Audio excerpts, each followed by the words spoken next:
Pahihirapan ng husto itong si Walter sa kanyang anak na si Aldrin dahil nga siya ay na-stroke. Talaga namang gagawin ni Aldrin ang lahat ng kanyang gusto. Pinaparusahan niya ang kanyang ama dahil nga sa nangyari sa kanyang ina na namatay ito sa sama ng loob nang matapos malaman ang pagtataksil niya mula kay Regina. Ayon sa kanya ay hindi pa niya tuluyang kitlan ng buhay ang kanyang ama sapagat nais nito kung paano makita niya na bumagsak nga ang kanyang anak na si Paolo. Ayon sa kanya ay hindi pa tapos ang paghihiganti ni Aldrin. Nagsisimula pa lamang siya na pagbagsakin ang mga Toricampo at ngayon na hawak na nga niya ang kumpanya ng Toricampo. Dito na magsisimula ang lahat sapagkat nasa kanya na ang posisyon ni Paolo.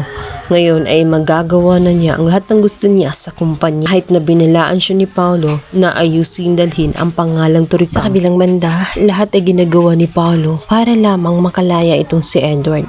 Kahit na alam niya na magkagulo silang dalawang mag-ama. Importante sa kanya itong si Edward. Lalong-lalo na at nakita niya ang kabaitan nga nitong si Ashley kung saan nag-volunteer ito na mag-donate ng bone marrow. Ngunit sa kabila nun ay naging kapahamakan nga ito ni Ashley. At hindi naman nagkulang si Paolo at itong si Marge dahil tumulong naman ito sa gastusin sa ospital. At nangako kay Edward na simula nang tinanggihan siya ng kanyang ama at bigo na humingi ng tulong. Ayon sa kanya ay huwag siyang mag-alala. Ang lahat na hindi niya makuha sa kanyang ama ay magiging alalay niya itong si Paolo at pupunan niya ang pagkukulang ng kanyang ama at bilang kapatid handa siyang magsakripisyo at kahit na kagalitan pa siya ng kanyang ama ay wala na siyang pakialam sapagkat importante sa kanya ang kanyang kapatid na si Edward. Subalit ikakagulit naman ni Paolo sapagkat unti-unti niyang matutuklasan ang isang napakalaking lihim. Ngayon nasabi na si Edward ay isang anak sa labas nitong si Greg.